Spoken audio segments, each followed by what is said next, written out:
When the rains become a warning and flooding becomes a yearly visitor, then silence is no longer an option. A stitch in time saves nine, yet River State continues to delay the stitch while environmental disasters multiplies before our eyes. Good morning, Mr. Chairman, the moderator, impartial panel of judges, accurate timekeeper, my respected co-debaters, ladies and gentlemen. My name is Ejiogwu, a student from Federal Government College, Port Harcourt.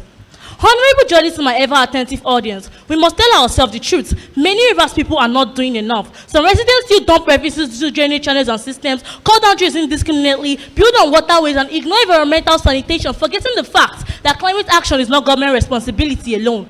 But here's the difference. This citizen-led leadership, orientation, enforcement, and alternatives. Poverty pushes many into environmentally harmful practices. And as the saying goes, a child who is not taught to sell the family house to buy firewood, the government must lead the people towards sustainability. And today I stand here to passionately oppose the motion that the River State government, our local government councils, and the Rivers people are doing enough to mitigate climate change disaster.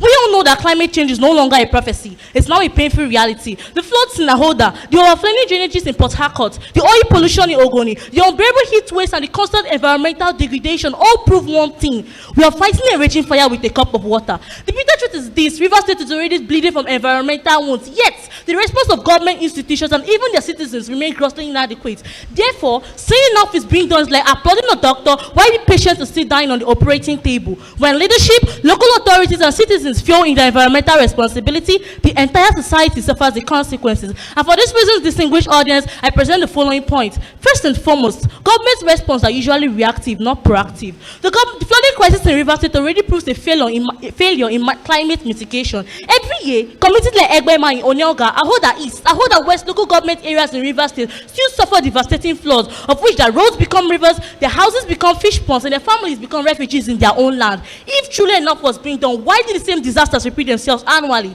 According to the United Nations and the Intergovernmental Panel on Climate Change, proactive mitigation means proper waste disposal system, early warning signs, wetland preservation, and urban planning. Yet, many local councils still have blocked drainages, poor waste disposal systems, and weak environmental enforcement. A child that washes his hand clean can eat with kings, but a society that ignores warning will die with disaster. The River State government consistently waits for flood to begin before reacting. Evidence from the environmental resource manager, Misha Koyi, criticized the authorities for a meet-and-see attitude. He said the government waits until flooding begin before reacting. In my personally proposing site 2025 simulation exercise in Mbiama, I say this: one simulation exercise after years of annual devastation is like locking the stable after the horse is bolted. Proactivity means early warning signs, dredging, and relocation plans before the rain sets in.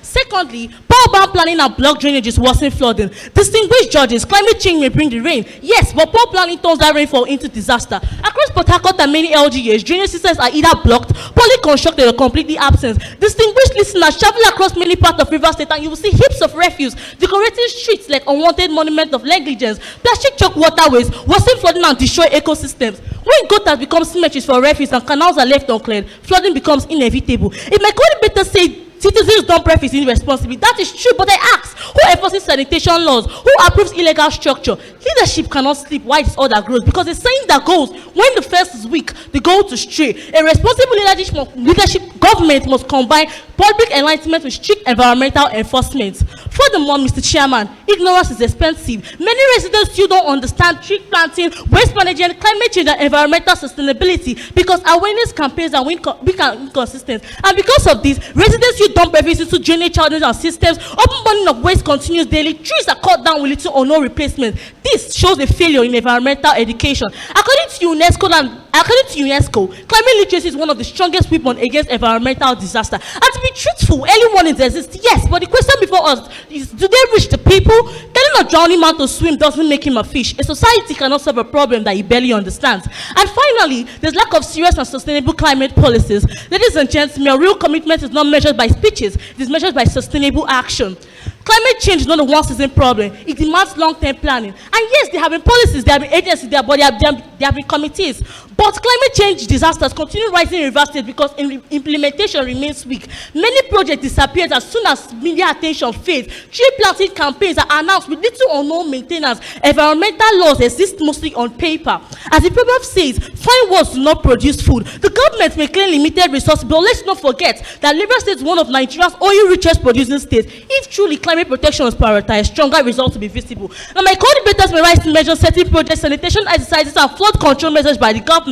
But distinguished audience, we all know that one broomstick cannot sweep a whole market square. They may claim that the government distributed relief and set up committees, but the relief is not mitigation. As Uyi said, flooding is in the disaster, poor planning is. You don't celebrate giving paracetamol to a patient with a broken spine. They might say that they set up agents, environmental agencies and policies, but policies without implementation are like vehicles without fuel. Beautiful but useless. Ladies and gentlemen, Rivers State contributes over 60% of Nigeria's crude oil wealth, yet many communities still remain surrounded by polluted rivers, yearly floods, destroyed mangroves and collapsed roads. Is this what enough truly looks like? The IPCC warns that Africa is one of the most regions most vulnerable to climate change impacts. Every delayed action becomes a disaster tomorrow. As the elders wisely said, a man that removed the fish from the river should not be surprised when it struggles. By ignoring environmental pollution, we are suffocating our own future. In conclusion, climate change does not wait for political promises. Nature does not negotiate with excuses. The floods don't ask if you are ready before entering our homes. The heat waves don't seek permission before destroying crops. And the former Secretary General of the United Nations, Ban Ki-moon, stated, there is no plan B because there is a planet B. Thank you.